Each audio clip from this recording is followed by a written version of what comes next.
दोस्तों चलिए आज की वीडियो शुरू करते हैं। दोस्तों वीडियो शुरू करने से पहले मैं आपको एक बात बता दूं कि आपने अभी तक हमारे इस चैनल को सब्सक्राइब नहीं किया हो तो नीचे पर आपको ग्रीन बटन में सब्सक्राइब करके लिखा रहा होगा, इसके ऊपर क्लिक कर लीजिए और साइड में नोटिफिकेशन बेल भी आएगा, उसको भी क्लिक कर लें ताकि आपको मिल सके हमारे अगले वीडियो की नोटिफिकेशन सबसे पहले और आप कुछ नया नया सीख सके।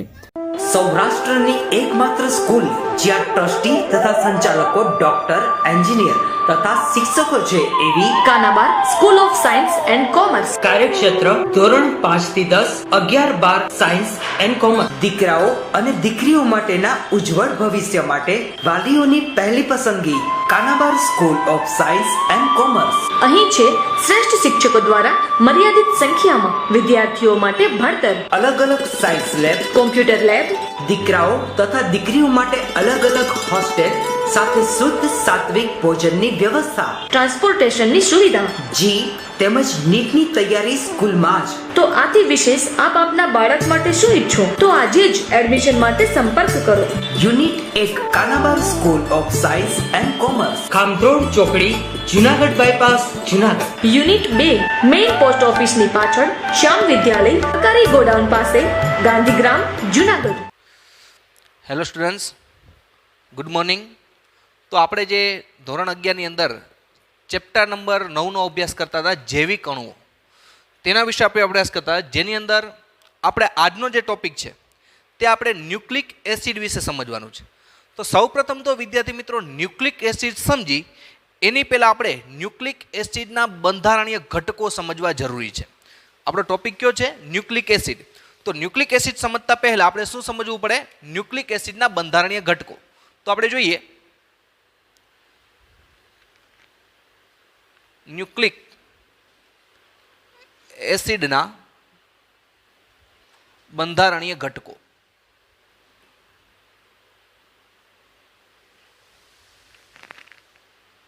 આપણે શું જોવાનું છે? ન્યુક્લિક એસિડના બંધારણીય ઘટકો।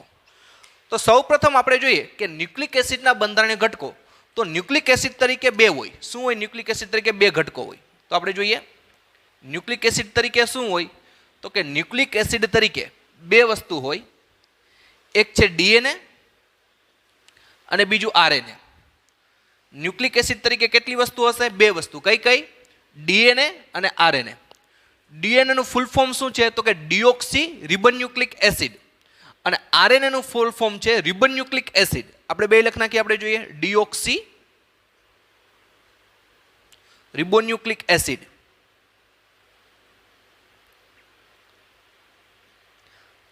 અને આરએનએ છે, તો આરએનએ નું ફૂલ ફોર્મ તો કે રિબન ન્યુક્લિક એસિડ।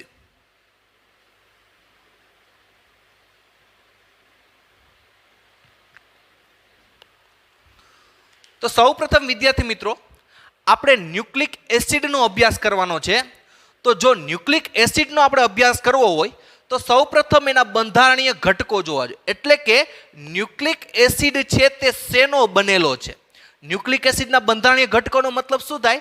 તો કે ભાઈ ન્યુક્લિક એસિડ છે એ શેનો બનેલો છે? તો પહેલાં આપણે જોઈએ કે ન્યુક્લિક એસિડ કેનો બનેલો છે, એની પહેલાં આપણે એક વસ્તુ સમજી કે ન્યુક્લિક એસિડ તરીકે બે વસ્તુ હોય। કઈ કઈ? એક ન્યુક્લિક એસિડ તરીકે ઘણીવાર ડીએનએ પણ હોય, જેનું ફૂલ ફોર્મ શું છે? તો કે ભાઈ ડિઓક્સી રિબોન ન્યુક્લિક એસિડ, અને ઘણીવાર ન્યુક્લિક એસિડ તરીકે શું હોય? તો કે આરએનએ હોય। આરએનએ નું ફૂલ ફોર્મ શું છે? તો કે રિબન ન્યુક્લિક એસિડ। હવે આપણે જોઈએ કે ન્યુક્લિક એસિડ તરીકે કાં તો ડીએનએ હોય અને કાં તો આરએનએ હોય। તો હવે ન્યુક્લિક એસિડમાં આ ડીએનએ ની અંદર અને આરએનએ ની અંદર કયા કયા ઘટકો આવેલા હોય? તો પહેલા આપણે જોઈએ ત્રણ ઘટકો આવેલા હોય। કેની અંદર? કે ન્યુક્લિક એસિડ તરીકે ડીએનએ હોય, કે ન્યુક્લિક એસિડ તરીકે આરએનએ હોય। ડીએનએ હોય કે આરએનએ હોય તેની અંદર ત્રણ ઘટકો આવેલા હોય। હવે આપણે જોઈએ કે ડીએનએ અને આરએનએ ની અંદર કયા કયા પ્રકારના ત્રણ ઘટકો આવેલા હોય। તો એક આપણે જોઈએ કે એની અંદર એક હોય નાઇટ્રોજન બેઝ, નાઇટ્રોજન બેઝ, બીજું આપણે જોઈએ નાઇટ્રોજન બેઝ ઉપરાંત પેન્ટોઝ શર્કરા, પેન્ટોઝ શર્કરા। આપણે જોઈએ કે ન્યુક્લિક એસિડમાં ડીએનએ હોય કે આરએનએ હોય તેની અંદર ઘટકોમાં ત્રણ વસ્તુ, એક નાઇટ્રોજન બેઝ, બીજું આપણે જોઈએ પેન્ટોઝ શર્કરા। પેન્ટોઝ શર્કરા એટલે કે શર્કરામાં 5 કાર્બન હોય એટલે એને શું કહેવાય? પેન્ટોઝ શર્કરા કહેવાય। અને એ ઉપરાંત નાઇટ્રોજન બેઝ, પેન્ટોસ શર્કરા અને ફોસ્ફેટ સમૂહ. તો પહેલી વસ્તુ આપણે એ યાદ રાખવાની કે ન્યુક્લિક એસિડ તરીકે બે ઘટકો હોઈ શકે. ઘણીવાર ડીએનએ છે પણ એ પણ ન્યુક્લિક એસિડ છે અને આરએનએ તરીકે ન્યુક્લિક એસિડ હોય. તો ન્યુક્લિક એસિડના બંધારણમાં કેટલા ઘટકો હોય? તો કે ન્યુક્લિક એસિડના બંધારણમાં 3 ઘટકો હોય. ક્યાં ક્યાં? નાઇટ્રોજન બેઝ, પેન્ટોસ શર્કરા અને ફોસ્ફેટ સમૂહ. એટલે કે નાઇટ્રોજન બેઝ, પેન્ટોસ શર્કરા અને ફોસ્ફેટ સમૂહ આ ત્રણેય વસ્તુ ભેગી થાય એટલે ન્યુક્લિક એસિડ બને. કેટલી વસ્તુ ભેગી થશે? 3 વસ્તુ ભેગી થશે. કઈ કઈ? ફરીથી રિપીટેશન કરો. નાઇટ્રોજન બેઝ, પેન્ટોસ શર્કરા અને ફોસ્ફેટ સમૂહ આ ત્રણેય વસ્તુ જ્યારે ભેગી થાય, સંયોજાય ત્યારે એમાંથી ન્યુક્લિક એસિડ બનશે. તો પહેલા તો આપણે નાઇટ્રોજન બેઝ જોઈએ. તો નાઇટ્રોજન બેઝ છે એ ડીએનએ ની અંદર નાઇટ્રોજન બેઝ છે તેમાં 4 હોય. ક્યાં ક્યાં? એક એડેનિન, બીજું ગ્વાનિન, ત્રીજું સાઇટોસિન અને થાઇમિન.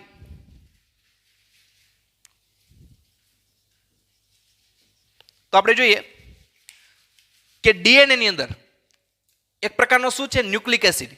ડીએનએ ની અંદર કેટલા નાઇટ્રોજન બેઝ હોય? તો કે 4. ક્યાં ક્યાં? એક એડિનિન, એની સંજ્ઞા લેતા જાય, બીજું ગ્વાનિન, ત્રીજું સાઇટોસિન અને ત્રીજું થાઇમિન. એને શોર્ટમાં બોલાય એજીસીટી. એ મતલબ એડિનિન, જી મતલબ ગ્વાનિન, સી મતલબ સાઇટોસિન અને ટી મતલબ થાઇમિન.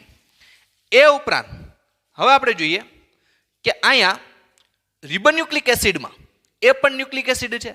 તેમાં પણ નાઇટ્રોજન બેઝ છે તે 4 પ્રકારના હોય. ક્યાં 4 પ્રકારના નાઇટ્રોજન બેઝ હોય? તો કે એડેનિન, બીજું ગ્વાનિન, ત્રીજું સાઇટોસિન અને ચોથું યુરેસિલ. કેટલી પ્રકારના? 4 પ્રકારના. ક્યાં ક્યાં? તો 3 તો સરખા જ છે. જો કદાચ ડીએનએ હોય કે આરએનએ હોય, કોઈ પણ ન્યુક્લિક એસિડ હોય, એમાં 3 નાઇટ્રોજન બેઝ સરખા છે. ક્યાં ક્યાં? તો કે એડિનિન, ગ્વાનિન, તો ગ્વાનિન આમાં પણ છે, સાઇટોસિન, તો સાઇટોસિન પણ બેમાં છે. પણ ડીએનએ હોય તો એમાં શું હોય? તો કે થાઇમિન હોય નાઇટ્રોજન બેઝ. જ્યારે આરએનએ હોય તેમાં નાઇટ્રોજન બેઝ કયો હશે? યુરેસિલ હશે. એટલે એક વસ્તુ આપણે જોઈએ કે જો ડીએનએ હોય, ન્યુક્લિક એસિડનો કયો પ્રકાર હોય? ડીએનએ હોય તો એમાં નાઇટ્રોજન બેઝ 4 હશે. ક્યાં ક્યાં? એડિનિન, ગ્વાનિન, સાઇટોસિન અને થાઇમિન. એટલે કે ડીએનએ ની અંદર યુરેસિલ હોતો નથી. જ્યારે આરએનએ ની અંદર 4 પ્રકારના nitrogen base, adenine, guanine, cytosine અને યુરેસિલ. મતલબ કે એની અંદર થાઇમિન નથી હોતો. આ બે વસ્તુ પર આપણે ખાસ ફોકસ કરવાનું છે. આગળ પણ આપને કામ આવશે. નીટના એમસીક્યુમાં પણ આ વસ્તુ જરૂરી બનશે કે ડીએનએ હોય તો ત્યાં નાઇટ્રોજન બેઝ 4 આવશે, એડિનિન, ગ્વાનિન, સાઇટોસિન. એમાં થાઇમિન હોય પણ શું ન હોય? તો કે યુરેસિલ ન હોય. જો આરએનએ હોય તો એમાં નાઇટ્રોજન બેઝ 4 હોય તો 3 તો સરખા જ, એડિનિન, ગ્વાનિન, સાઇટોસિન. પણ ત્યાં થાઇમિન ન હોય, એની જગ્યાએ શું હશે? યુરેસિલ હશે. ત્યારબાદ વિદ્યાર્થી મિત્રો, આની અંદર ડીએનએ ની અંદર જે શર્કરા હશે તે ડિઓઝ પ્રકારની હશે. એટલે આપણે લખી ડીઓક્સીરિબોઝ. કેવી શર્કરા હશે? ડીઓક્સીરિબોઝ. અને આરએનએ ની અંદર શર્કરા હશે એ રિબોઝ શર્કરા હશે. આગળ આપણે ખબર પડી જશે કે એને ડીઓક્સીરિબોઝ કહેવાય કે એને ખાલી રિબોઝ કહેવાય. પણ અત્યારે આપણે યાદ રાખવાનું કે પેન્ટોસ શર્કરા, તો ડીએનએ ની અંદર પેન્ટોસ શર્કરા છે કેવી હોય? ડીઓક્સીરિબોઝ હોય. એની ઉપરથી જ આનું નામ પડ્યું છે. આ શર્કરા ઉપરથી જ આ ડીએનએ નું નામ પડ્યું છે ડીઓક્સીરિબોન્યુક્લિક એસિડ. કારણ કે એમાં રિબોઝ શર્કરા છે કયા પ્રકારની છે? ડીઓક્સી પ્રકારની છે. અહીંયા જે પેન્ટોસ શર્કરા છે એટલે 5 કાર્બન તો છે જ બેમાં, પણ અહીંયા જે શર્કરા છે તે ડીઓક્સી પ્રકારની છે એટલે આનું નામ ડીઓક્સીરિબોન્યુક્લિક એસિડ પડ્યું. અને આરએનએ ની અંદર ખાલી રિબોઝ છે એટલે એનું નામ પડ્યું રિબોન્યુક્લિક એસિડ. એ ઉપરાંત કયો સમૂહ હશે? તો કે ફોસ્ફેટ સમૂહ. આપણે અહીં જોઈએ બેમાં કયો સમૂહ આવેલો હોય છે? ફોસ્ફેટ સમૂહ. તો હવે વિદ્યાર્થી મિત્રો આપણે જોઈએ કે ન્યુક્લિક એસિડના બંધારણીય ઘટકો. તો ન્યુક્લિક એસિડના બંધારણમાં કેટલા ઘટકો હોય? જો 3 ઘટકો હોય. ક્યાં ક્યાં? નાઇટ્રોજન બેઝ, પેન્ટોસ શર્કરા અને ફોસ્ફેટ સમૂહ. આ 3 ઘટકો ભેગા થાય એટલે ન્યુક્લિક એસિડ બને. ફરીથી રિપીટ કરું છું, ન્યુક્લિક એસિડના કેટલા ઘટકો? 3. નાઇટ્રોજન બેઝ, પેન્ટોસ શર્કરા અને ફોસ્ફેટ. આ ત્રણેય ભેગું થાય એટલે શું બને છે? ન્યુક્લિક એસિડ બને. હવે એની અંદર ન્યુક્લિક એસિડ 2 પ્રકારના હોય. DNA deoxyribonucleic acid, RNA ribonucleic acid. બેયમાં 3 વસ્તુ કોમન. નાઇટ્રોજન બેઝ બેયમાં હોય, પેન્ટોસ શર્કરાય પણ બેયમાં હોય અને ફોસ્ફેટ સમૂહ પણ બેયમાં હોય. હવે એની અંદર નાઇટ્રોજન બેઝ જોયું તો જો ડીઓક્સી પ્રકારની રિબોન્યુક્લિક એસિડ ડીએનએ હોય તો એની અંદર એડેનિન, ગ્વાનિન, સાઇટોસિન હોય અને થાઇમિન હોય, યુરેસિલ હોતો નથી. અને આરએનએ હોય તો એની અંદર એડેનિન, ગ્વાનિન, સાઇટોસિન અને યુરેસિલ હોય, એટલે કે એની અંદર થાઇમિન હોય. પેન્ટોસ શર્કરા કેવી હોય તો કે ડીઓની અંદર ડીઓક્સી રિબોઝ હોય, એટલે એનું નામ જ શર્કરા ઉપરથી પડ્યું છે, ડીઓક્સી રિબોન્યુક્લિક એસિડ. અને આરએનએની અંદર કઈ હોય છે? રિબોઝ શર્કરા. અને એ ઉપરાંત બંનેમાં શું આવેલા હોય? ફોસ્ફેટ સમૂહ આવેલા હોય છે. તો હવે આપણે પર્ટિક્યુલર એક એક ઘટકોનો અભ્યાસ કરતા જાય. સૌ પ્રથમ આપણે કેનો અભ્યાસ કરવાનો છે? આપણે નાઇટ્રોજન બેઝ. તો નાઇટ્રોજન બેઝ 4, ટોટલ 5. ક્યાં ક્યાં nitrogen base? 5. Adenine, guanine, cytosine, thiamine અને યુરેસિલ. આ 5 પ્રકારના નાઇટ્રોજન બેઝનો અભ્યાસ કરવાનો. પછી પેન્ટોસ શર્કરાનો અભ્યાસ કરી અને પછી આપણે કેનો અભ્યાસ કરશું? ફોસ્ફેટ સમૂહનો આપણે અભ્યાસ કરશું. તો હવે વિદ્યાર્થી મિત્રો આપણે જોઈએ સૌ પ્રથમ કે હવે આપણે વાત કરી નાઇટ્રોજન બેઝ. કેની વાત કરવાની છે? નાઇટ્રોજન બેઝની આપણે વાત કરી. તો આપણે જોઈએ અહીંયા સૌ પ્રથમ આપણે જોઈએ આપણે કેનો અભ્યાસ કરવાનો છે? પહેલા નાઇટ્રોજન બેઝ. નાઇટ્રોજન બેઝ કેટલા છે? 2 ભેગા કરીને બોલવાના. 5. જો એડિનિન, ગ્વાનિન, સાઇટોસિન, થાઇમિન અને કયું છે? યુરેસિલ. તો આપણે જોઈએ અહીંયા નાઇટ્રોજન બેઝ.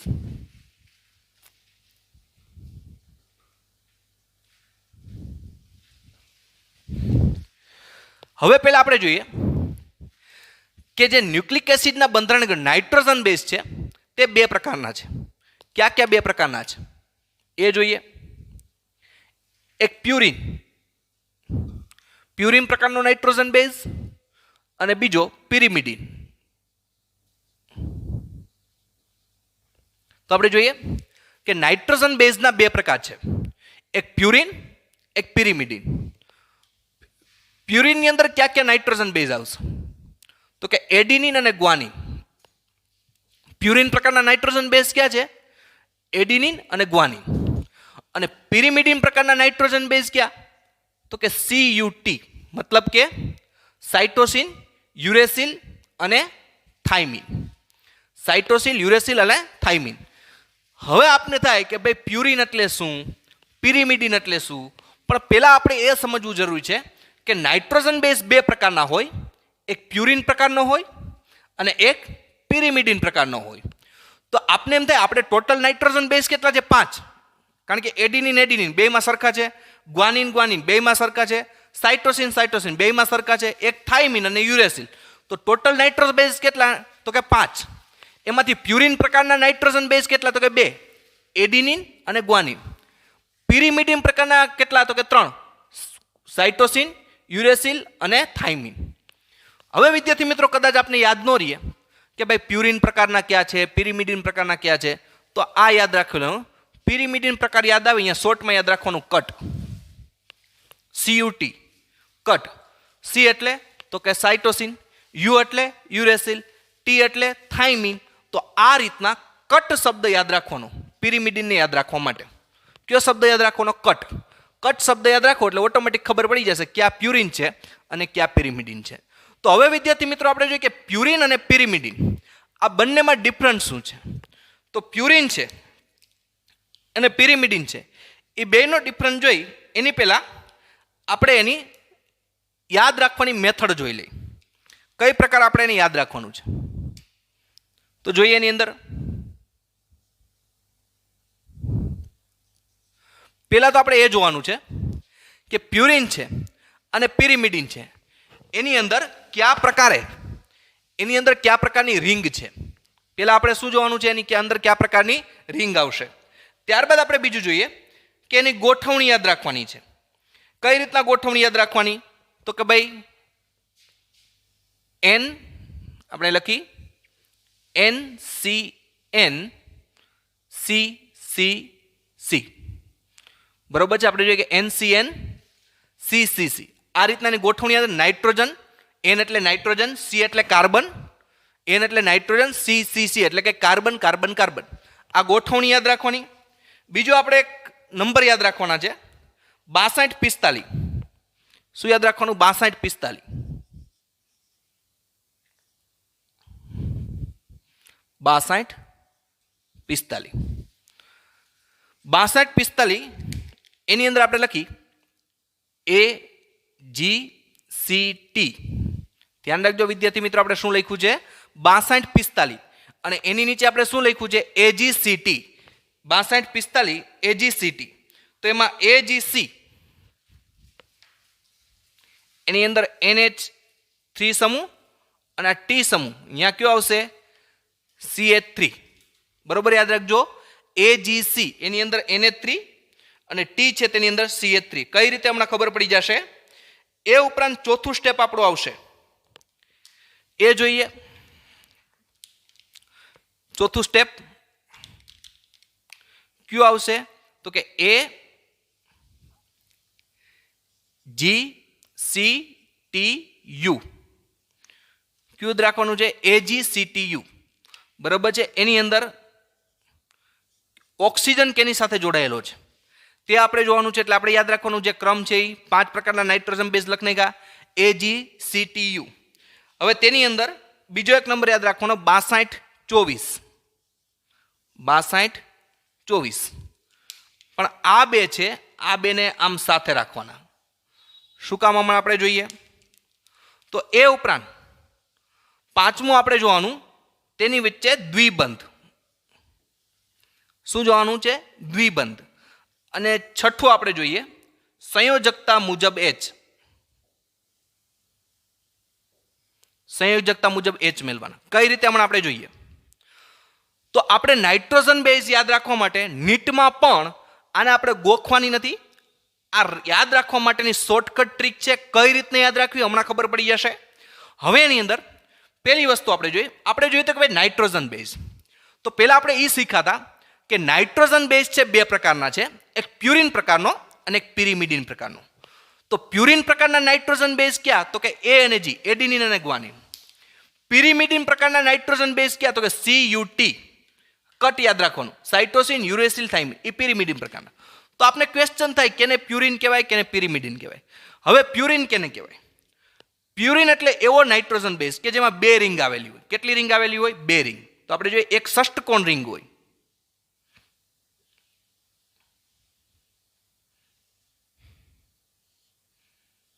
એક કેવી હશે? આવી ષષ્ટકોણ રિંગ હોય.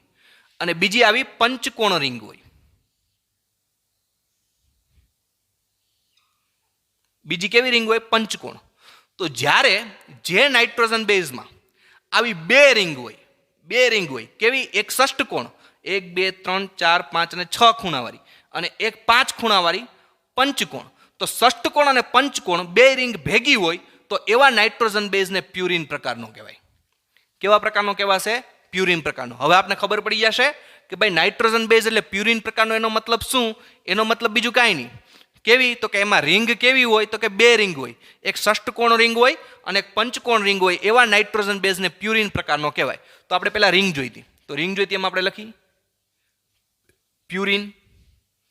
બરાબર છે. ક્યુ જોવાનું આપણે? પ્યુરિન. પ્યુરિન રિંગમાં કેવી રિંગ હોય આપણે જોઈએ. કેવી હશે? ષષ્ટકોણ રિંગ. આપણે દોરી નાખી કે આ રીતના ષષ્ટકોણ રિંગ હોય એવા નાઇટ્રોજન બેઝને કેવો કહેવાય? પ્યુરિન પ્રકારનો કહેવાય. હવે એની અંદર આપણે જોવાનું છે કે કયો સમૂહ? NCNCCC. બરોબર છે. આપણે જોઈએ NCNCCC. તો કઈ રીતે? જેમ કે આપણે અહીંથી ગણતરી કરી, અહીંયા આપણે સંખ્યા આપતી જાય N, આપણે લખી નાઇટ્રોજન. જો અહીંયા આ N C N C C C. ગણતરી કઈ રીતે કરવાની? આને ક્રમ આપી દેવાનો. જો ફરીથી અહીં કહું છું, આને પહેલો ક્રમ આપો, આ પહેલો ક્રમ, આ બીજો ક્રમ, આ ત્રીજો, આ ચોથો, આ પાંચમો અને આ છઠ્ઠો. ધ્યાન રાખજો, આ ક્રમ યાદ રાખવા જરૂરી છે. તો આપણે પછી શું ગોઠવણી કરવાની? તો એના પછીની ગોઠવણી તો કે N C N C C C. છઠ્ઠું આવ્યું તો સાતમું અહીંયા ક્રમમાં લેતા જાઓ. C પછી શું આવે? તો કે N, પછી C, પછી N. તો આને સાતમો ક્રમ આપવાનો. આ બાજુ સાતમો, આઠમો અને 9મો. હજી જો યાદ ન રહે તો આમ પણ યાદ રાખી શકો, NC.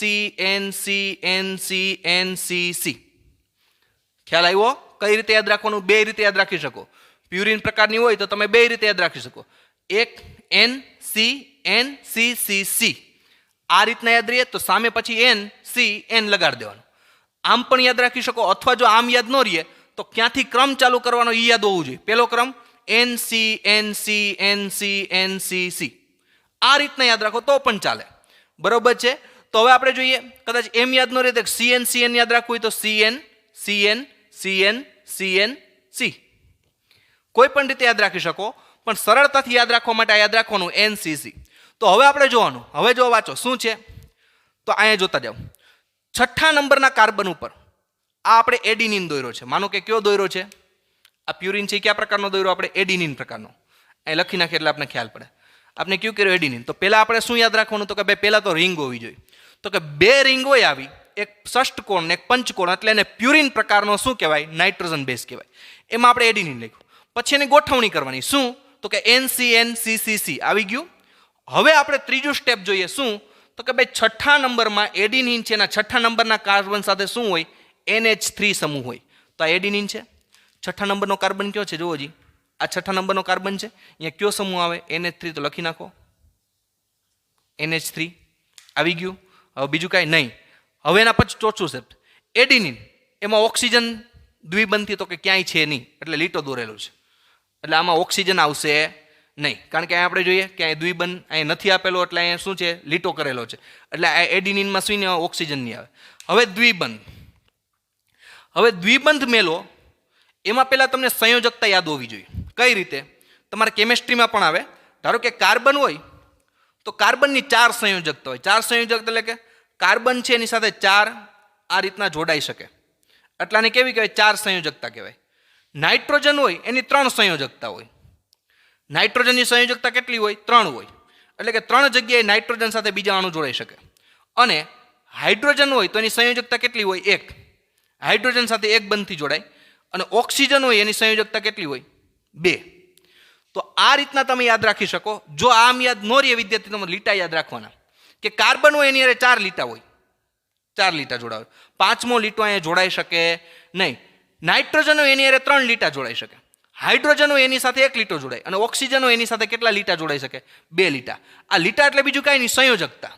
શું છે સંયોજકતા? કે કાર્બનની સંયોજકતા 4 હોય એટલે 4 સાથે કાર્બન જોડાઈ શકે. નાઇટ્રોજનની સંયોજકતા 3 હોય એટલે 3 સાથે જોડાઈ શકે. હાઇડ્રોજનની સંયોજકતા 1 હોય એટલે 1 સાથે જોડાઈ શકે. અને ઓક્સિજનની સંયોજકતા કેટલી હોય? 2. હવે આપણે જોઈએ પહેલા દ્વિબંધ. તો પહેલો દ્વિબંધ આપણે અહીં મેળ દઈ. ક્યાં યાદ રાખવાનું? અહીંથી શરૂઆત કરવાની. અહીંયા આપણે પહેલા દ્વિબંધ મેળી દઈ. તો જો અહીંયા દ્વિબંધ મેળી પછી શું યાદ રાખવાનું? 1 મેલીને 1. અહીંયા દ્વિબંધ મેળ્યો તો 1 ખાનું મેલીને અહીંયા, તો અહીંયા દ્વિબંધ આવે. હવે જો અહીંયા મેળ્યો પછી 1 મેલીને 1, તો અહીંયા શું આવશે? વળી પાછો અહીંયા દ્વિબંધ આવશે. તો 1 મેલીને 1 તો અહીં છે. હવે અહીંયા 1 મેલીને 1 એટલે દ્વિબંધ ક્યાં આવશે? અહીંયા આવશે. 1 મેલીને 1. હવે અહીંયા દ્વિબંધ આવે નહીં. શું કામ?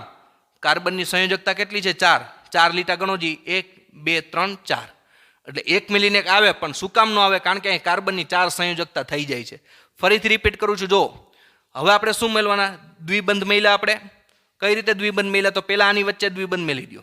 અહીં દ્વિબંધ મેળ્યો તો જો અહીંયા કાર્બનની સંયોજકતા 4 થઈ ગઈ. 1 2 3 4.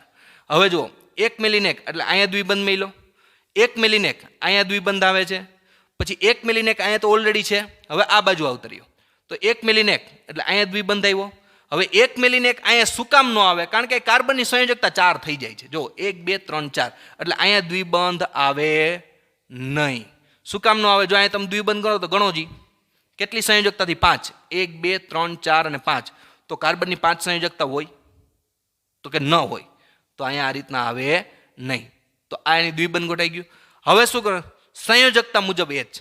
સંયોજકતા મુજબ H એટલે કે જો કાર્બનના 4 સંયોજન થવું જોઈએ. જો અહીંયા ગણો જી, કાર્બનની કેટલી સંયોજકતા છે? 1 2 3 4. તો અહીંયા H મેળવાનો? તો કે નથી મેળવાનો. હાલો જવા દો. પછી એનની સંયોજકતા કેટલી હોય? 3. તો 1 2 3 સંયોજકતા થઈ ગઈ. તો અહીંયા H નો આવે. હવે અહીં C સાથે H આવે કે ન આવે? તો કે C ની સંયોજકતા કેટલી હોય? 4. 1 2 3 તો 1 ઘટે છે. તો અહીંથી જોડી દો. અહીં શું આવશે? H. આવી ગયો. તો હવે એનની તો કે 1 2 3 આવી ગયું, ન આવે. સીની તો કે 1 2 3 અને 4 તો ન આવે. હવે અહીંયા જુઓ એનની કેટલી છે તો કે 1 અને 2, અહીંથી પણ જોઈ શકાય. જો સીની કેટલી છે 1 2 3 4 તો અહીંયા એચ નો આવે. એનની કેટલી તો કે 3 સંયોજકતા થવી જોઈએ 1 2 3 તો અહીંયા એચ નહીં આવે. અહીંયા સીની સંયોજકતા કેટલી 1 2 3 તો ચોથી ઘટે છે તો એચ જોડી દો. પછી એનની કેટલી સંયોજકતા 3 થવી જોઈએ 1 2 જ છે તો ત્રીજી જોડી દો. તો આ કયો થઈ ગયો?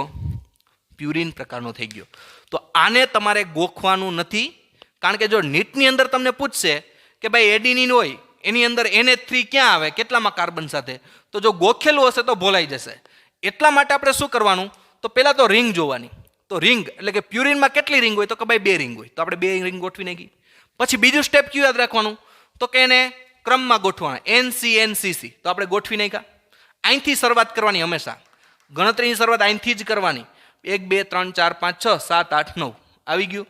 પછી ત્રીજું સ્ટેપ કે છઠ્ઠા નંબરના એડિનિન હોય, કયા પ્રકારનો પ્યુરિન હોય એડિનિન, તો છઠ્ઠા નંબર સાથે શું જોડાયેલું હોય NH3 સમૂહ, તો છઠ્ઠા નંબર સાથે NH3 સમૂહ આવી ગયો. પછી ચોથું કે સ્ટેપ, અહીંયા ઓક્સિજન બંધ હોતો નથી એડિનિન, એટલે આપણે ક્યાંય દોર્યો નથી. દ્વિબંધ, તો દ્વિબંધ કેમ મેળવા, તો અહીંથી શરૂઆત કરવાની. અહીંયા 2 દ્વિબંધ આવી ગયા, 1 મેલીને 1 દ્વિબંધ, 1 મેલીને 1 દ્વિબંધ, અહીંયા ન આવે, બરાબર છે. 1 મેલીને 1 દ્વિબંધ, 1 મેલીને 1, પણ અહીંયા શું કામ ન આવે, કારણ કે સંયોજકતા 4 થઈ જાય. દ્વિબંધ મૂકવાનું ધ્યાન રાખવાનું. અને એક વસ્તુ યાદ રાખવાની કે એક રિંગમાં વધીને અંદર કે બહાર 3 દ્વિબંધ હોઈ શકે. કેટલા હોય? 3 દ્વિબંધ. તો હવે વિદ્યાર્થી મિત્રો આપણે બીજું જોઈએ. કયું જોઈએ? તો ગ્વાનિન. તો ગ્વાનિન હવે તમે તમારી રીતે કરી શકો, છતાં પણ આપણે જોઈ લેજો. પહેલાં શું કરવાનું, ગ્વાનિન છે કયો છે પ્યુરિન, તો પહેલાં તો રિંગ કેટલી આવે? 2. તો આપણે સ્પીડમાં કરી આ રીતના 2 રિંગ, એક ષષ્ઠકોણ અને એક પંચકોણ રિંગ.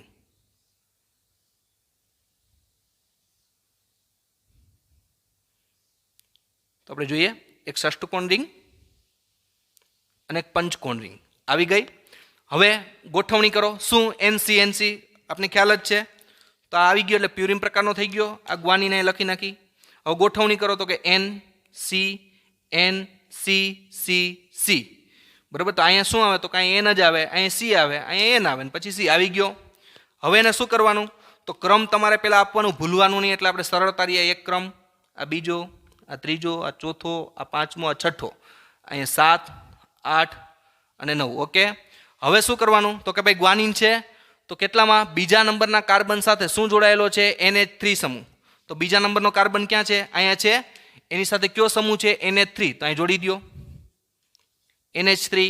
પછી શું જોવાનું, ચોથા નંબર ગ્વાનિનમાં ઓક્સિજન જોડાયેલો છે આ દ્વિબંધથી, ક્યાં? છઠ્ઠા નંબરના કાર્બન સાથે. તો આ છઠ્ઠા નંબરનો કાર્બન છે તો એ દ્વિબંધથી ઓક્સિજન જોડી દો. આવી ગયું. હવે આપણે જોઈએ કે દ્વિબંધ જોવાના. તો દ્વિબંધ કેમ જોવાના, તો પહેલાં અહીંથી મેલી દો. તો જો અહીં દ્વિબંધ મેલી લો 5 અને 6 વચ્ચે. હવે 1 મેલીને 1 મેલીને 1. હવે જો વિદ્યાર્થી મિત્રો એ સમજવું જોઈએ કે 1 મેલીને 1, પણ અહીંયા દ્વિબંધ આવે નહીં. શું કામ? કાર્બનની સંયોજકતા કેટલી છે? 4. તો જો 1 2 3 અને 4, કારણ કે દ્વિબંધથી ઓક્સિજન જોડાયેલો તો 4 સંયોજકતા થઈ ગઈ, એટલે અહીંયા દ્વિબંધ આવે નહીં. પાછી ટુ બી કન્ટિન્યુ. 1 મેલીને 1, તો કે અહીંયા આવે, તો કે આ આવશે, કારણ કે 1 2 3 અને 4 હવે થયું. તો 1 મેલીને 1 તો અહીંયા છે જ, તો અહીંયા ફરીથી 1 મેલીને ક્યાં આવશે? 1, તો અહીંયા દ્વિબંધ જોડી દો. આવી ગયો દ્વિબંધ. હવે 1 મેલીને 1, હવે અહીંયા ન આવે. શું કામ ન આવે? ગણો કાર્બનની સંયોજકતા 1 2 3 4, એટલે અહીંયા દ્વિબંધ આવે નહીં. તો આ રીતના દ્વિબંધ મેલાઈ ગયા આપણે. હવે શું જોવાનું? સંયોજકતા મુજબ H ગોઠવો. તો સંયોજકતા મુજબ H એટલે અહીંથી જો કાર્બન સાથે કેટલા સંયોજક હોય? 4, તો કે 1 2 3 4, તો અહીંયા એનો આવે H. નાઇટ્રોજન સાથે કેટલા હોય છે? 3, તો 1 અને 2, તો ત્રીજો ઘટે છે, તો અહીં જોડી દો H. કાર્બન સાથે કેટલા હોય? 4, તો કે 1 2 3 4 આવી ગયું, ન આવે. નાઇટ્રોજન સાથે 3, 1 2 3 આવી ગયું, ન આવે. આની સાથે 4, 1 2 3 4 ન આવે. અહીંયા 1 2 3 4, તો અહીંયા નહીં આવે. નાઇટ્રોજન 1 2 3 સંયોજકતા આવી ગઈ એટલે ન આવે.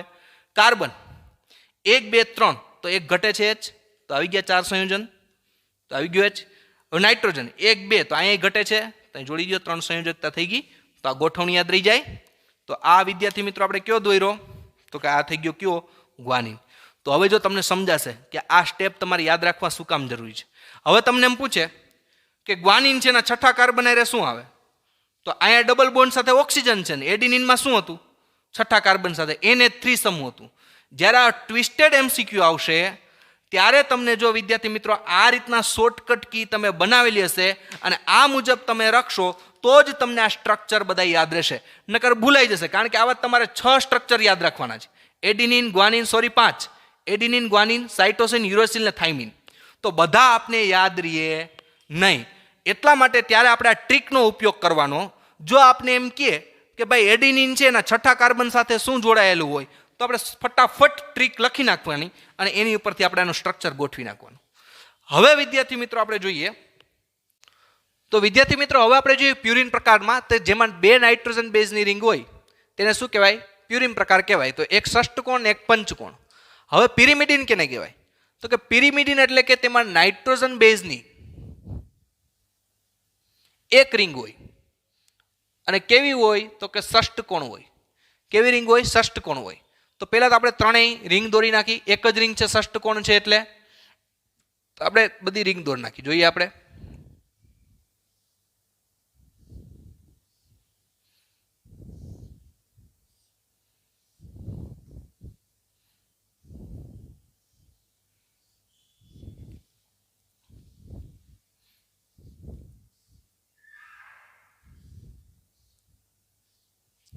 તો આ થઈ ગઈ ષષ્ઠકોણ રિંગ. આપણે જોઈએ કે બધામાં કેવું હોય? તો કે પિરિમિડિન તરીકે ક્યાં ક્યાં હોય નાઇટ્રોજન બેઝ? સાઇટોસિન, યુરેસિલ અને થાઇમિન. તો પહેલા તો આપણે ત્રણેયમાં શું કર્યું? તો કે ષષ્ઠકોણ રિંગ દોરી નાખી.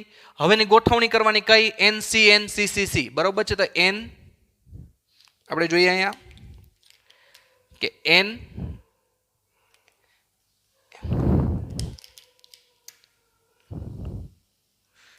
ક્યુ લેવાનું? NCNCC. બરોબર. NCNCCC બધામાં દોરી નાખી. NCNCCC. તો અહીંયા પણ NCNCCC. બરોબર છે. તો અહીંયા સુધી બધું સરખું થયું. કદાચ આને ગમે તમે નામ આપી દો. આને સાઇટોસિન કહી દો, આને યુરેસિલ કહી દો અને થાઇમિન કહી દો. તો અહીંયા સુધી 2 સ્ટેપ સરખા છે. સમજો, અહીંયા સુધી બધું સરખું છે. રિંગ અને NAC ગોઠવણી તો બધામાં સરખી જ છે. તો ડિફરન્ટ ક્યાંથી પડશે? અહીંથી ડિફરન્ટ પડશે. કઈ રીતના? તો પહેલા તને ક્રમ આપી દો. અહીંથી આને ક્રમ આપવાનો 1, 2, 3, 4, 5 અને 6. આ રીતના બધે ક્રમ આપી દો. 1, 2, 3, 4, 5 અને 6. ધ્યાન રાખજો ક્રમ ક્યાંથી આપવાનો છે, ઈ નો ભૂલાય. 1, 2, 3, 4, 5 અને 6 કાર્બન આપી દીધા. હવે જો પેલા આપણે કયું જોવાનું? તો કે ભાઈ આપણે પેલા જોઈએ સાઇટોસિન. તો સાઇટોસિનમાં ચોથા નંબરના કાર્બન સાથે NH3 સમૂહ. તો ચોથા નંબરનો કાર્બન કયો છે? તો કે આ છે. તો કયું આવે? NH3 સમૂહ આવી ગયો. હવે જોઈએ ચોથું અહીંયા સાઇટોસિનમાં બીજા નંબરના કાર્બન સાથે શું આવશે? OH સમૂહ. તો બીજા નંબરનો કાર્બન ક્યાં છે? અહીંયા છે. ત્યાં OH સમૂહ આપી દો, O સમૂહ આપી દો. હવે દ્વિબંધ. તો દ્વિબંધ ક્યાંથી મેળવવાના? આથી જોઈએ આપણે. અહીંયા દ્વિબંધ મેળવો. હવે એક મેલીને એક. તો અહીંયા દ્વિબંધ આવે તો કે આ આવે. શું કામ? 1, 2, 3. તો ચોથી સંયોજકતા નથી. અહીંયા એક મેલીને એક આવી ગયું. હવે એક મેલીને એક અહીંયા આવશે દ્વિબંધ. એક મેલીને એક અહીંયા દ્વિબંધ આવવો જોઈએ પણ શું કામ નહીં આવે? કારણ કે 4 સંયોજકતા થઈ જાય. જો 1, 2, 3 અને 4. તો આ દ્વિબંધ મેલાઈ ગયા. હવે સંયોજકતા મુજબ H ગોઠવો.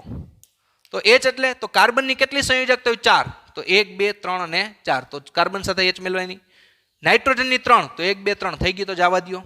કાર્બનની 4. 1, 2, 3, 4 થઈ ગયું તો જવા દો. નાઇટ્રોજનની 3. 1, 2 તો અહીં ત્રીજી કરી દો. શું આવે? H.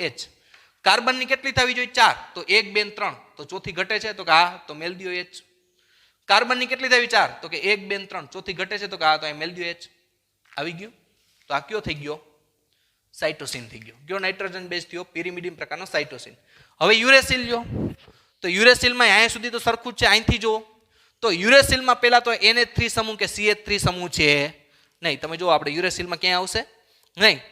પછી તો અહીંયા જોવાનું છે. અહીંયા 2 ભેગા લખ્યા છે એટલે કે યુરેસિલના બીજા નંબર અને ચોથા નંબરના કાર્બન સાથે ઓક્સિજન આવશે.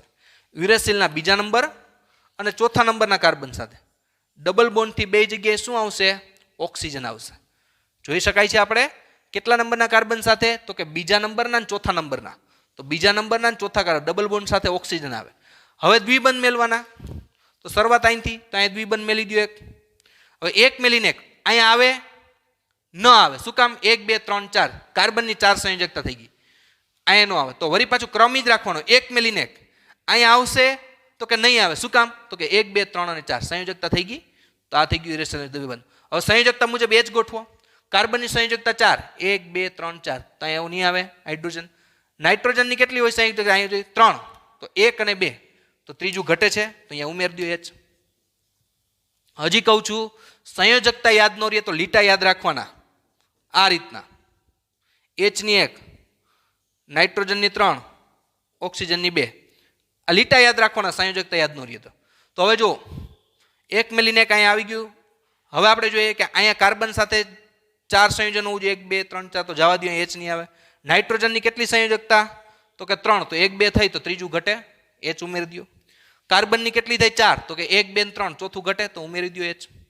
કાર્બનની કેટલી થાય? તો કે 4, તો 1 2 2 3, ઘટે છે 1, તો અહીં ઉમેરી દો H.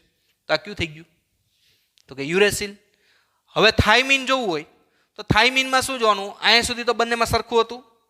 હવે શું જોવાનું કે ત્રીજું, કે 5મા નંબરના કાર્બન સાથે CH3 સમૂહ. તો 5મા નંબરનો કાર્બન ક્યાં છે? અહીંયા છે, તો અહીંયા ઉમેરી દો CH3 સમૂહ.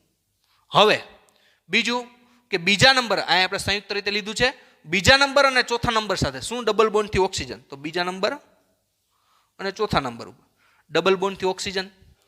હવે દ્વિબંધ મેલો, તો અહીંયા શું આવે? એક દ્વિબંધ, એક મેલીને એક અહીંયા આવે તો કે ન આવે, કારણ કે 4 સંયોજકતા થઈ ગઈ. એક મેલીને એક અહીંયા આવશે તો કે નહીં આવે, 1 2 3 4 સંયોજકતા થઈ ગઈ. હવે આપણે જોઈએ સંયોજકતા મુજબ H મેલો, તો આની સાથે H જોડાય, તો કે 4 સંયોજકતા થઈ ગઈ એટલે નહીં. આની સાથે તો કે 1 2, તો અહીં ત્રીજું છે એ જોડાય, કારણ કે નાઇટ્રોજનની સંયોજકતા 3. કાર્બનની સંયોજકતા 4 હોય, 1 2 3 4, તો જોડાઈ ગયું, તો H જોડવાની જરૂર નથી. નાઇટ્રોજનની કેટલી હોય? 3, તો 1 2 છે, ત્રીજી ઘટે, H ઉમેરી દો. પછી સાઈડ કાર્બન છે ની 4 હોય, તો 1 2 3 જ છે, તો ચોથી ઉમેરી દો. અહીંયા કાર્બનની તો કે 4 થઈ ગઈ. તો આ રીતના વિદ્યાર્થી મિત્રો આને યાદ રાખવાનું, કારણ કે તમને એમ પૂછે કે થાઇમીન છે ને કેટલા નંબરના કાર્બન સાથે CH3 જમવું જોઈએ?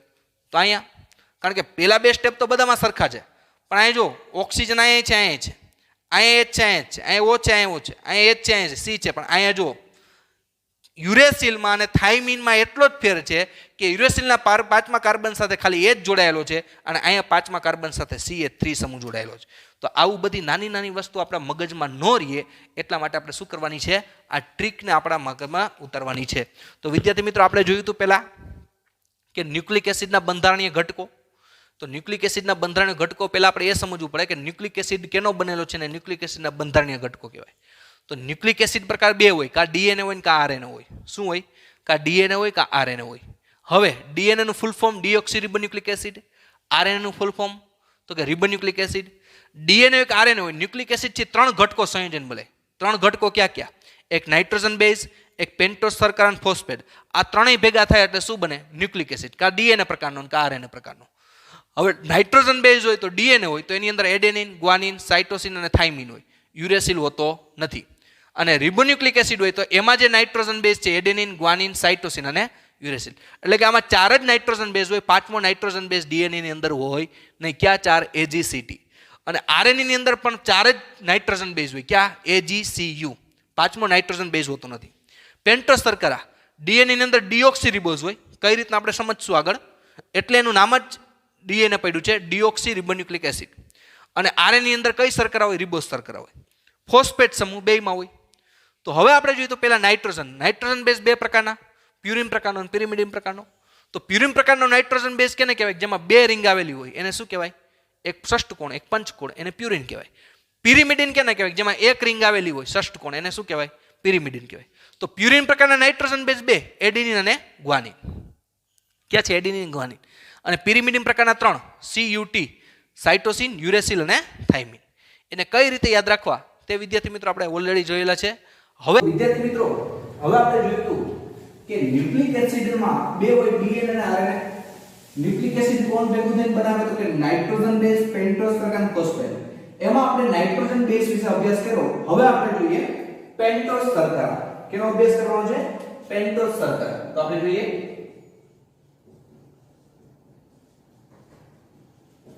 તો તો વિદ્યાર્થી મિત્રો હવે આપણે કેનો અભ્યાસ કરવાનો છે પેન્ટોઝ શર્કરા પેલા તો પેન્ટોઝ શર્કરા શું કામ કરે પેન્ટોઝ શર્કરા એટલે કે જે રીતમાં બરોબર 5 કાર્બન વાળી શર્કરા એટલે એને શું કહેવામાં આવે છે પેન્ટોઝ શર્કરા તરીકે ઓળખવામાં આવે છે તો આપણે જોઈએ પેન્ટોઝ શર્કરા તરીકે બે હોય એક રિબોઝ અને એક ડીઓક્સીરિબોઝ પેન્ટોઝ શર્કરા બે પ્રકારે હોય એક રિબોઝ અને બીજું ડીઓક્સીરિબોઝ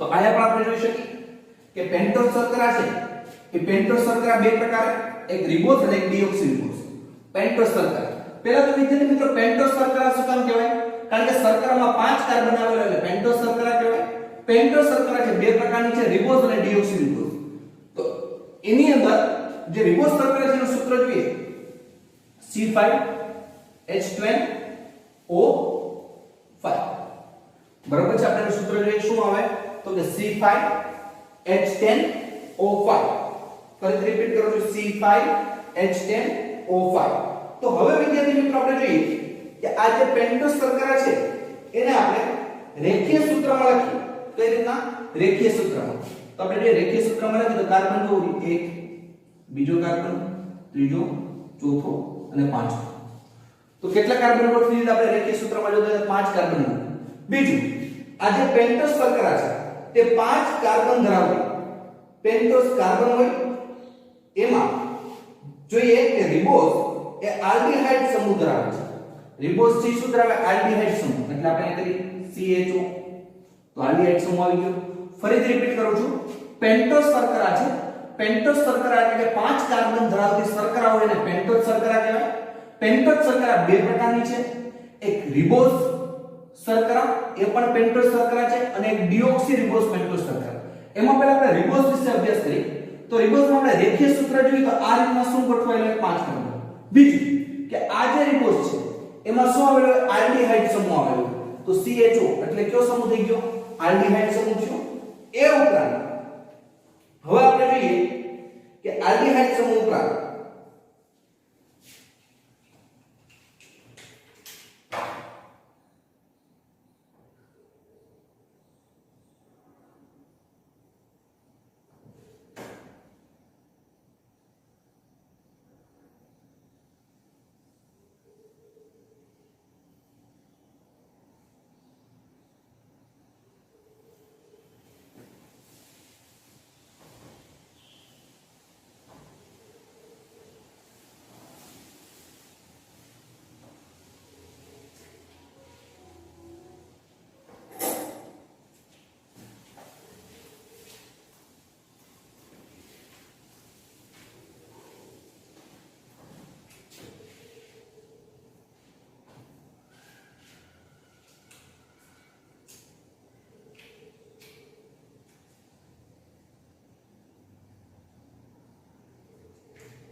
તો વિદ્યાર્થી મિત્રો આપણે ન્યુક્લિક એસિડ નો અભ્યાસ કરતા હતા ન્યુક્લિક એસિડ માં આપણે જે ત્રણ ઘટકો ભેગા થઈને ન્યુક્લિક એસિડ બને નાઇટ્રોજન બેઝ પેન્ટોઝ શર્કરા અને ફોસ્ફેટ આ ત્રણેય ભેગા થઈ ત્યારે ન્યુક્લિક એસિડ બને ન્યુક્લિક એસિડ બે પ્રકારના ડીએનએ ના આવે એમાં આપણે પહેલો ઘટકનો અભ્યાસ કર્યો તો ન્યુક્લિક એસિડમાં નાઇટ્રોજન બેઝ હવે આજનો આપણે અભ્યાસ કરીએ હમણાં તે છે પેન્ટોઝ શર્કરા બીજો ઘટક તરીકે આપણે કયો જોવાનું છે પેન્ટોઝ શર્કરા તો અહીં લખી પેન્ટોઝ શર્કરા પહેલા તો વિદ્યાર્થી મિત્રો પેન્ટોઝ શર્કરા શું કામ કહેવાય કારણ કે તે શર્કરામાં 5 કાર્બન આવેલા હોય એટલે પેન્ટોઝ શર્કરા કહેવાય ફરીથી રિપીટેશન કરું છું કે પેન્ટોઝ શર્કરા શું કામ કહેવાય કારણ કે ઈ શર્કરામાં 5 કાર્બન આવેલા એટલે પેન્ટોઝ શર્કરા કહેવાય તો હવે આપણે ન્યુક્લિક એસિડમાં બે પ્રકારની પેન્ટોઝ શર્કરા ઘણી વખત રિબોઝ પ્રકારની હોય અને ઘણી વખત ડિઓક્સી રિબોઝ પ્રકારની. Deoxy ribose. તો પેન્ટોસ શર્કરા બે પ્રકારની હોય, ઘણી વખત રિબોઝ પ્રકારની હોય, ઘણી વખત ડિઓક્સી રિબોઝ પ્રકારની. હવે રિબોઝ પ્રકારની હોય તેમાં એનું સૂત્ર છે C5H10O5. આ રિબોઝ શર્કરાનું સૂત્ર છે. કયું છે? C5 carbon 5 H10 hydrogen 10 oxygen 5 એટલે કે C5H10O5. તો તમે જો આ પેન્ટોસ શર્કરા છે, હા શું કામ? કારણ કે આમાં કાર્બનની સંખ્યા કેટલી છે? તો કે 5 છે. એટલે આ કેવી શર્કરા કહેવાય? પેન્ટોસ શર્કરા કહેવાય. હવે આ પેન્ટોસ શર્કરાને આપણે રેખીય સૂત્રમાં લખી તો આ રીતના આપણે જોઈએ કે એનું આપણે રેખીય સૂત્ર લખી. રેખીય સૂત્રમાં તો આ રીતના 1 2 3 4 અને 5. તો 5 કાર્બન. આ જે રિબોઝ શર્કરા છે તે આલ્ડીહાઇડ સમૂહ ધરાવે. આલ્ડીહાઇડ સમૂહ ધરાવે એટલે CHO એટલે આવી ગયો આલ્ડીહાઇડ સમૂહ આવી ગયો. તો આ ઉપરાંત બીજું કેમ? તો કે H OH H OH H OH અને જોઈ શકો તમે અહીંયા કે પેલું કેવું આવેલું છે? તો કે ભાઈ રિબોઝ છે શું ધરાવે? આલ્ડીહાઇડ સમૂહ ધરાવે છે. કયો છે? આલ્ડીહાઇડ સમૂહ ધરાવે છે. એટલે એને આલ્ડોસ પેન્ટોસ શર્કરા પણ કહેવાય. શું કહેવાય? આલ્ડોસ પેન્ટોસ શર્કરા પણ કહેવાય. આ રિબોઝ અને ડિઓક્સી રિબોઝ ને આલ્ડોસ પેન્ટોસ શર્કરા પણ કહેવાય. યાદ રાખવાનું. શું કામ? કારણ કે કયો સમૂહ હોય છે? તો કે આલ્ડીહાઇડ સમૂહ પણ તેની અંદર આવેલો હોય છે. તો એ ઉપરાંત છેલ્લો આપણે જોઈએ CH2OH. તો આ ગોઠવણી આપણે જોઈએ તો કાર્બન 5 આવી ગયા. એ ઉપરાંત હાઇડ્રોજન કેટલા? 10. તો 1 2 3 4 5 6 7 8 9 અને 10. અને એ ઉપરાંત ઓક્સિજન કેટલા? તો કે ભાઈ 5. તો કે 1 2 3 4 અને 5. તો આ રીતના આપણે જોઈએ કે આ એનું કેવું છે? રેખીય સૂત્ર છે. સમજો આપણે સમજવું છે પેન્ટોસ શર્કરા. કારણ કે ન્યુક્લિક એસિડ જોતા હોય તો ન્યુક્લિક એસિડ ત્રણ વસ્તુ ભેગી થઈને બને. નાઇટ્રોજન બેઝ, પેન્ટોસ શર્કરા અને ફોસ્ફેટ. એમાંથી આપણે આ પેન્ટોસ શર્કરા સમજીએ. પેન્ટોસ શર્કરા છે ના બે પ્રકાર છે. રિબોઝ પ્રકારની પણ હોય અને ડિઓક્સી રિબોઝ પ્રકારની હોય. હમણાં તમને ખબર પડી જશે કે એને રિબોઝ કહેવાય કે એને ડિઓક્સી રિબોઝ કહેવાય. પણ આપણે યાદ રાખો પેન્ટોસ શર્કરા બે પ્રકારની, રિબોઝ અને ડિઓક્સી. એમાં પહેલા આપણે રિબોઝનું ઉદાહરણ લઈએ. તો C5H10O5 5 કાર્બન ધરાવતી શર્કરા એટલે પેન્ટોસ શર્કરા કહેવાય. તો રિબોઝનું સૂત્ર જોઈએ C5H10O5. તેનું રેખીય સૂત્ર છે 5 કાર્બન. એમાં આલ્ડીહાઇડ સમૂહ એટલે CHO આપણે ઉમેરી દીધો. આલ્ડીહાઇડ સમૂહ છે એટલે આને આલ્ડોસ પેન્ટોસ શર્કરા પણ કહેવાય. આલ્ડો પેન્ટોસ શર્કરા તરીકે પણ ઓળખવામાં આવે છે. કારણ કે આમાં આલ્ડીહાઇડ સમૂહ હોય. કયો સમૂહ હોય છે? આલ્ડીહાઇડ. તો એ ઉપરાંત HO આ રીતના આવી શકાય રેખીય સૂત્ર. હવે એને વિદ્યાર્થી મિત્રો તમે આને આમ પણ લખી શકો. કઈ રીતના? પેલા 5 કાર્બન છે લખી નાખો રેખીય રીતે.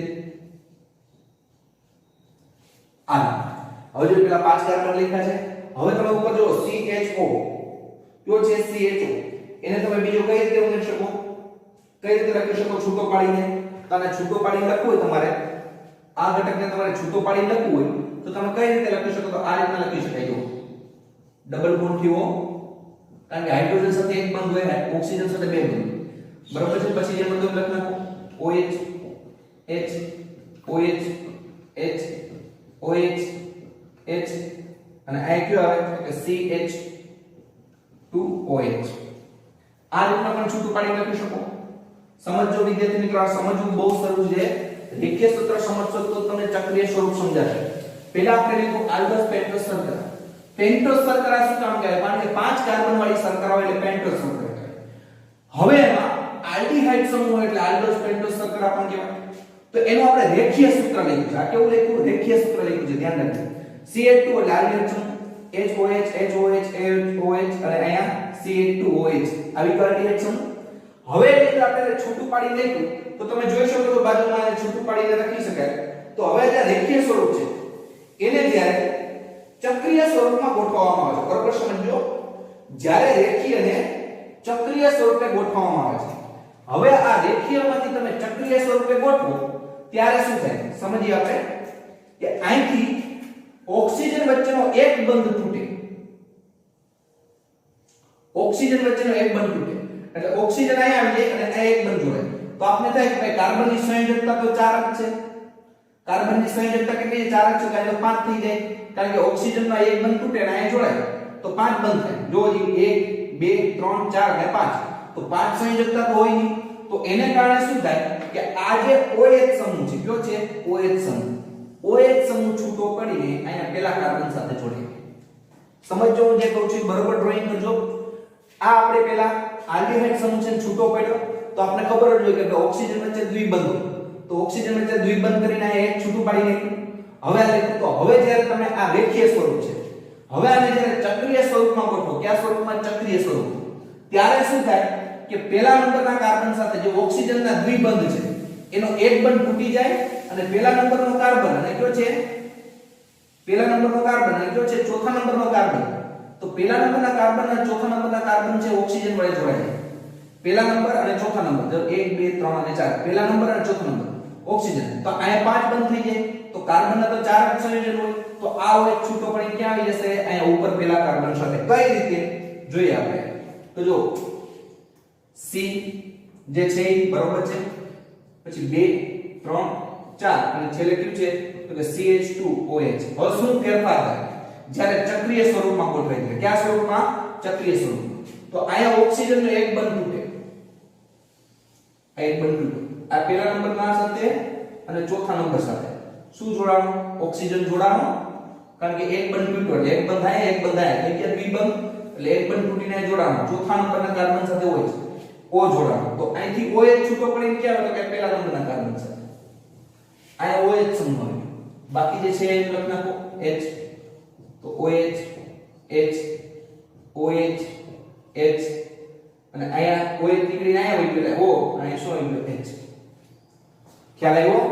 આ રીતના શું થાય ચક્રીય સ્વરૂપમાં ગોઠવાય ત્યારે એનું કંઈક આવું સ્વરૂપ હોય, એટલે કે રેખીય સ્વરૂપમાંથી ચક્રીય સ્વરૂપમાં જ્યારે ગોઠવાય, જ્યારે રિબોઝ શર્કરા છે રેખીય સ્વરૂપમાંથી ચક્રીય સ્વરૂપમાં ગોઠવાય તો પેલા નંબરના કાર્બન સાથે જે ઓક્સિજન જોડાયેલો જેના દ્વિબંધ એનો એક બંધ તૂટે અને ઈ બંધ તૂટીને ક્યાં જાય ચોથા નંબરના કાર્બન સાથે જોડાય, પેલા અને ચોથા નંબરના કાર્બન સાથે ઓક્સિજન જોડાય. હવે તો અહીંયા OH સમૂહ છે તો અહીંયા 5 બંધ થઈ જાય, તો 5 સંયોજકતા તો કાર્બન ની છે ને, તો આ OH છૂટો પડીને ક્યાં આવે તો કે પેલા નંબરના કાર્બન પાસે આવી ગયો. તો આ એનું રૂપ, તો આને ચક્રીય સ્વરૂપમાં લખવું હોય, વ્યવસ્થિત રીતે ચક્રીય સ્વરૂપમાં લખવું હોય તો આપણે આને કઈ રીતે છે કે ચક્રીય સ્વરૂપમાં આપણે દર્શાવી શકીએ. બરાબર છે? કઈ રીતે આપણે ચક્રીય સ્વરૂપમાં તો દર્શાવી શકીએ તે આપણે જોઈએ. તો જો કેવી શર્કરા પેન્ટોસ શર્કરા છે, પેન્ટોસ શર્કરા એટલે આપણે ખબર હોય કેટલા ખૂણા હોય તો કે 5, તો 1 2 3 4 અને 5. હવે આયા માનો કે ઓક્સિજન લો, હવે તમને કેમ દોરવી ખબર પડી જશે ઓક્સિજન, તો અહીંયા જો ક્રમ પણ આપો તો આપી દો, પેલો કાર્બન, બીજો, ત્રીજો, ચોથો અને આ પાંચમો કાર્બન. રેડી? તો આ રીતના 5 કાર્બન છે.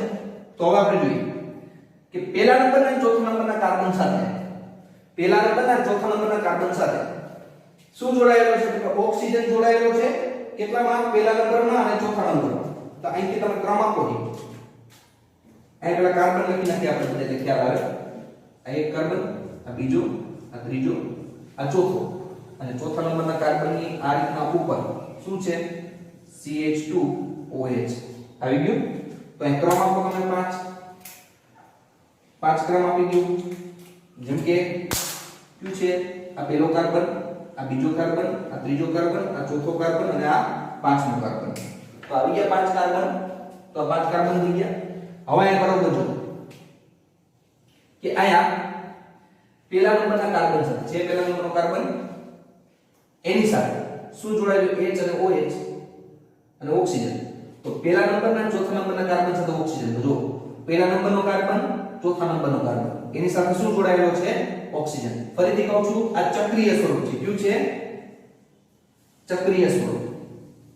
રેખીય સ્વરૂપમાંથી જ્યારે ચક્રીય સ્વરૂપમાં આવે ત્યારે શું શું ફેરફાર થાય તો કે જ્યારે રિબોઝ શર્કરા રેખીયમાંથી ચક્રીય સ્વરૂપમાં આવે તો પેલા નંબરનો કાર્બન હોય તેની સાથે ડબલ બોન્ડનો ઓક્સિજન છે તે સિંગલ બોન્ડમાં થઈ જાય અને ઈ ઓક્સિજન ક્યાં ચોથા કાર્બન સાથે જોડાય અને ચોથા કાર્બનનો OH સમૂહ છે ક્યાં આવી જાય પેલા કાર્બન સાથે. હવે એમાં જોઈએ કે આ રીતના આવી ગયું તો પેલા નંબરના કાર્બન સાથે શું જોડાયેલું છે જો તો કે H અને OH. તો લખ નાખો જો ઓક્સિજન તો આવી ગયું H અને OH તો લખો H OH. બીજા નંબરના કાર્બન સાથે H OH બીજો નંબરનો કાર્બન HOH, ત્રીજા નંબરના કાર્બન સાથે HOH, તો ત્રીજા નંબરનો કાર્બન HOH. હવે અહીંયા જોઈએ ચોથા નંબરના કાર્બન સાથે તો કે H કયો આવેલો છે H અને O, તો અહીંયા આવેલો છે, તો અહીંયા શું આવશે આ રત્ના H અને ઉપર શું આવશે CH2OH. તો આ કેવી શર્કરા થઈ ગઈ તો કે રિબોઝ શર્કરા થઈ. કેવી શર્કરા થઈ? રિબોઝ શર્કરા. તો આપણે R લખી છે એટલે તમને ખબર પડે કઈ શર્કરા થઈ? રિબોઝ શર્કરા. ફરીથી રિપીટ કરું છું, ધ્યાન રાખજો. થોડુંક એક વખત સિસ્ટમેટિક સમજી ગયા એટલે એકદમ ઈઝી છે. પહેલા તો આપણે જોયું હતું કે ન્યુક્લિક એસિડ છે તો ત્રણ ઘટકો ભેગા થાય, નાઇટ્રોજન બેઝ, પેન્ટોસ શર્કરા અને ફોસ્ફેટ ભેગા થાય એટલે ન્યુક્લિક એસિડ બને. હવે એમાંથી નાઇટ્રોજન બેઝ વિશે અભ્યાસ કર્યો, આપણે પેન્ટોસ શર્કરા વિશે અભ્યાસ કર્યો. તો પેન્ટોસ શર્કરા શું કામ કહેવાય? કારણ કે એમાં કેટલા કાર્બન આવેલા હોય? 5. 1 2 3 4 5. એટલે આ જે શર્કરા છે ને કેવી શર્કરા કહેવાય? પેન્ટોસ શર્કરા. કેવી શર્કરા કહેવાય? પેન્ટોસ શર્કરા. હવે બીજું આપણે જોઈએ કે પેન્ટોસ શર્કરા છે એને રેખીય સ્વરૂપમાં લખો તો પહેલો, બીજો, ત્રીજો, ચોથો, પાંચમો આ રીતના. અને પેન્ટોસ શર્કરામાં કયો હોય? આલ્ડીહાઇડ સમૂહ એટલે CHO આલ્ડીહાઇડ સમૂહ આવી ગયું એટલે પરિણામે આલ્ડોસ પેન્ટોસ શર્કરા પણ કહેવાય, આલ્ડો પેન્ટોસ શર્કરા પણ કહેવાય. હવે એની અંદર સમજો કે માનો કે આ CHO છે તેને છૂટું પાડી લખવું તો C સાથે ડબલ બોન્ડ સાથે O અને એક બોન્ડ સાથે H. કારણ કે O ની સંયોજકતા 2 છે, H ની સંયોજકતા 1 છે. હવે આપણે જોઈએ કે આ રેખીય સ્વરૂપ હોય ત્યારે એને શું કરવાનું? ચક્રીય સ્વરૂપમાં. તો આ કયા સ્વરૂપમાં ગોઠવું કહેવાય? ચક્રીય સ્વરૂપમાં. તો જ્યારે રેખીય સ્વરૂપમાંથી ચક્રીય સ્વરૂપમાં ગોઠવાય ત્યારે આમાં ચેન્જીસ થાય. શું ચેન્જીસ થાય? તો કે પહેલા નંબરના કાર્બન સાથે ઓક્સિજન ડબલ બોન્ડમાં છે, તે સિંગલ બોન્ડમાં આવી જાય અને એક ઓક્સિજન ક્યાં જોડાશે? તો કે સિંગલ બોન્ડમાં આવી જશે. એક સિંગલ બોન્ડ ક્યાં જોડાય છે? ચોથા કાર્બન છે. તો એ સંયોજકતા કેટલી થઈ ગઈ? 5. તો 5 નો થાય એને કારણે શું થાય કે એક OH નો સમૂહ ક્યાં આવી જશે? અહીંયા એનો OH સમૂહ છે છૂટો પડીને અહીંયા આવી જશે. તો આપણે લખ્યું C ડબલ બોન્ડ O ચોથા કાર્બન સાથે OH છૂટો પડીને અહીંયા આવી ગયો અને બાકી જે છે સેમ. તો ચક્રીય સ્વરૂપમાં ગોઠવી તો તમે જોઈ શકો આ કયા સ્વરૂપમાં? ચક્રીય સ્વરૂપમાં. બરાબર છે. તો ત્યારે શું થાય? તો આ એના ફેરફારો થયો. તો રિબોઝ શર્કરા છે 5 કાર્બન, પહેલા નંબરના ચોથા કાર્બન સાથે શું ઓક્સિજન જોડાયેલું છે? બીજું પહેલા નંબરના કાર્બન OH આ જોડાયેલું છે તો HOH, બીજા નંબરના કાર્બન સાથે HOH તો HOH, ત્રીજા નંબરના કાર્બન સાથે HOH તો HOH, ચોથા નંબરના કાર્બન સાથે CHOH તો આવી ગયું CH2OH તો આ પાંચમા નંબરનું કાર્બન થઈ ગયું. તો આ રીતના કઈ થાય? રિબોઝ શર્કરા થાય ચક્રીય સ્વરૂપમાં. કઈ શર્કરા થાય? રિબોઝ. હવે ડિઓક્સી રિબોઝમાં શું? ડિઓક્સી રિબોઝ કાઈ ફેરફાર નહીં, માત્ર એક ફેરફાર હોય. પહેલા આપણે એનું સૂત્ર જોયું તો કે C5H10 અને O4 એક ઓક્સિજન ડિઓક્સી. ડિઓક્સી એટલે કે ઓક્સિજન છે જાય દૂર થાય એટલે એને ડિઓક્સી કહેવાય. જેમાં એક ઓક્સિજન ઓછો હોય તેને કેવી કહેવાય? ડિઓક્સી રિબોઝ શર્કરા કહેવાય. તો આ પણ પેન્ટોસ શર્કરા છે તો આપણે ડિઓક્સી લખવી તો પહેલા તો આ રીતના ઓક્સિજન જોડી દો. પેન્ટોસ શર્કરા છે. કેવી શર્કરા છે? પેન્ટોસ શર્કરા. તો આપણે જોઈએ પેન્ટોસ શર્કરા તો જે સેમ વસ્તુ છે લખ નાખો અહીંયા 5 કાર્બન વાળી. તો એક કાર્બન, બીજો કાર્બન, ત્રીજો કાર્બન, ચોથો કાર્બન અને અહીં કયો હોય? CH2OH સમૂહ. સેમ આ બંધારણ સરખું જ રહેશે. પહેલા કાર્બન સાથે શું આવશે? HOH, બીજા કાર્બન સાથે અહીંયા જોવાનું છે H અને અહીંયા H. એટલે કે જ્યારે કયા પ્રકારની હોય તો કે ડિઓક્સી રિબોઝ પ્રકારની શર્કરા હોય ત્યારે બીજા નંબરમાં OH સમૂહમાંથી એક ઓક્સિજન દૂર થાય એટલે શું આવે? HH. બાકી ક્યાંય ફેર આવશે નહીં. HOH આ H આ થઈ ગઈ ડિઓક્સી. કઈ થઈ ગઈ? ડિઓક્સી. ધ્યાન રાખજો આમાં બેમાં બહુ ડિફરન્ટ નથી. રિબોઝ શર્કરા છે એનું સૂત્ર C5H10O5 ઓક્સિજન નો અણુ 5 અને ડિઓક્સી રિબોઝમાં એક ઓક્સિજન ઘટી જાય H10O4 બરાબર છે. તો ENO ક્યાં દૂર થાય? અહીંથી કે અહીંયા છે, અહીંયા એક O છે એ કેવો થઈ ગયો? દૂર થઈ ગયો. તમે જોવો છો અહીંયા ઓક્સિજન હોય બરાબર. તો આમાંથી મારે રિબોઝ શર્કરા બનાવવી તો આમાંથી રિબોઝ શર્કરા બનાવી બીજું કાંઈ નહીં, અહીં ઓક્સિજન ઉમેરી દીધું તો રિબોઝ શર્કરા. આમાંથી મારે ડિઓક્સી રિબોઝ શર્કરા બનાવવી તો કાંઈ નહીં, એક ઓક્સિજન ઓછો થઈ ગયો. રાખી દીધી ડિઓક્સી રિબોઝ શર્કરા. તો રિબોઝ અને ડીઓક્સી વચ્ચે આટલો ફેર છે. તો હવે ખબર પડી જશે કે ડીઓક્સી રિબોઝમાં શું હોય તો કે ડીએનએ માં ડીઓક્સી રિબોઝ હોય. ડીએનએ માં કેવો હોય? ડીઓક્સી રિબોઝ હોય. ફેર શું? કાઈ નહીં. પેલો કાર્બન, બીજો, ત્રીજો, ચોથો અને પાંચમો સેમ વસ્તુ બધી આવે, પણ બીજા કાર્બનમાં, કેટલામાં કાર્બનમાં? બીજા કાર્બનમાં એમાં જે નીચે કયો સમૂહ હોય? એક ની નીચે OH હોય, અહીંયા ખાલી શું આવે? એક H જ આવે, O આવતો નથી. O છે એ દૂર થાય. શું થાય? O છે એ શું થશે? દૂર થશે. એટલે એને ડીઓક્સી રિબોઝ કહેવાય. તો આ રિબોઝ શર્કરા, આ રિબોઝ શર્કરા અને આ ડીઓક્સી રિબોઝ શર્કરા. ડીઓક્સી રિબોઝ શર્કરા. તો બે વચ્ચે વિદ્યાર્થી મિત્રો તમને ડિફરન્ટ ખબર પડી ગઈ હશે. પેન્ટોઝ શર્કરા તો ડીઓક્સી રિબોઝ હોય એ શું હોય? ડીએનએ. અને ખાલી રિબોઝ હોય તો એ શું હોય? આરએનએ. તો આરએનએ માં C5H2O5 હોય અને ડીએનએ માં કેવો રિબોઝ હોય તો કે ડીઓક્સી C5H10O4 હોય. તો આ વિદ્યાર્થી મિત્રો વાત થઈ કેની થઈ? પેન્ટોઝ શર્કરાની. હવે આપણે કેવું જોવાનું છે તો કે ફોસ્ફેટ સમૂહ. તો વિદ્યાર્થી મિત્રો આપણે જોયું રિબોઝ શર્કરા વિશે, પેન્ટોઝ શર્કરા વિશે. તો પેન્ટોઝ શર્કરા એટલે આપણે જોઈ ગયા કે ભાઈ ન્યુક્લિક એસિડ છે. ન્યુક્લિક એસિડના બંધારણમાં ત્રણ ઘટક, નાઇટ્રોજન બેઝ, પેન્ટોઝ શર્કરા અને ફોસ્ફેટ. એમાં હમણાં આપણે પેન્ટોઝ શર્કરા વિશે અભ્યાસ કર્યો. તો પેન્ટોઝ શર્કરા શું કામ કહેવાય તો કે ભાઈ 5 કાર્બન વાળી શર્કરા હોય એટલે પેન્ટોઝ શર્કરા કહેવાય. હવે એની અંદર આપણે જોયું હતું કે પેન્ટોઝ શર્કરામાં આલ્ડીહાઇડ સમૂહ એટલે શું કહેવાય? આલ્ડો પેન્ટોઝ શર્કરા પણ કહેવાય. પેન્ટોઝ શર્કરા બે પ્રકારની, રિબોઝ અને ડીઓક્સી રિબોઝ. આમાં એક ઓક્સિજન વધુ હોય, આમાં એક ઓક્સિજન ઓછો હોય, તેને આપણે શું કીધું હતું? પેન્ટોઝ શર્કરા કીધું હતું. હવે ત્રીજા ઘટક તરીકે જોઈએ આપણે ફોસ્ફેટ સમૂહ. કયો સમૂહ છે? ફોસ્ફેટ સમૂહ. તો ત્રીજો ન્યુક્લિક એસિડની ત્રીજો ઘટક કયો છે? ફોસ્ફેટ સમૂહ. તો પહેલા તો ફોસ્ફેટ સમૂહ શેમાંથી મળે તો આપણે ખબર જ છે H3PO4. ફોસ્ફરસની સંયોજકતા કેટલી? 5 હોય તો H3PO4. બરાબર. તો આપણે જોઈએ અહીંયા ફોસ્ફેટ OH સમૂહ, OH સમૂહ, OH સમૂહ, ડબલ બોન્ડ O. તો જુઓ જી 5 સંયોજકતા થઈ, 1 2 3 4 અને 5. આ oxygen, oxygen, oxygen, oxygen, 4 oxygen, 3 શું આવી ગયો? H. તો આ રીતના કયો સમૂહ થઈ જાય છે? ફોસ્ફેટ સમૂહ મળે છે. તો ફોસ્ફરસ સાથે 5 બંધ, ફોસ્ફરસ સાથે કેટલા હોય છે? 5 બંધથી ફોસ્ફેટ સમૂહ છે તે આપણે જોવા મળશે. ફોસ્ફરસ સાથે 5 બંધ હોય છે. તો આ સમૂહ કયો આવી ગયો? ફોસ્ફેટ સમૂહ. કયો સમૂહ આવી ગયો? ફોસ્ફેટ સમૂહ. તો હવે વિદ્યાર્થી મિત્રો અહીંયા યાદ રાખવું જરૂરી છે, તમારે આ જે ન્યુક્લિક એસિડ છે તેના આ ત્રણે ત્રણ ઘટકો પરફેક્ટ આવડવા જોઈએ. નાઇટ્રોજન બેઝ, પેન્ટોઝ શર્કરા અને ફોસ્ફેટ સમૂહ. આ ત્રણેય સમૂહ ભેગા થઈને ન્યુક્લિક એસિડ બને. આપણે જે આગળ જોવાનું છે ન્યુક્લિક એસિડ કેમ બને છે, પણ આ ત્રણેય ભેગા થશે ત્યારે આપણે ન્યુક્લિક એસિડ બનશે. તો ન્યુક્લિક એસિડ તરીકે ડીએનએ અને આરએનએ બે હોઈ શકે. તો ડીએનએ અને આરએમાં નાઇટ્રોજન બેઝ, પેન્ટોઝ શર્કરા અને ફોસ્ફેટ જોડાઈને કાં તો ડીએનએ બને અને કાં તો આરએનએ બને. કઈ રીતે ડીએનએ બને, કઈ રીતે આરએનએ બને આપને ખબર છે. જો શર્કરા છે તે ડીઓક્સી રિબોઝ હોય તો ડીએનએ બને, અને જો શર્કરા રિબોઝ પ્રકારની હોય તો આરએનએ બને. એ ફેર છે. બરાબર છે. તો આ રીતના ત્રણેય સમૂહ જોડાય. હવે આપણે આગલા લેક્ચરની અંદર ન્યુક્લિક એસિડ કેમ બને છે આ એના બંધારણીય ઘટકો વિશે અભ્યાસ કર્યો. ન્યુક્લિક એસિડ કેમ બને છે તેના વિશે અભ્યાસ કરવાનો છે.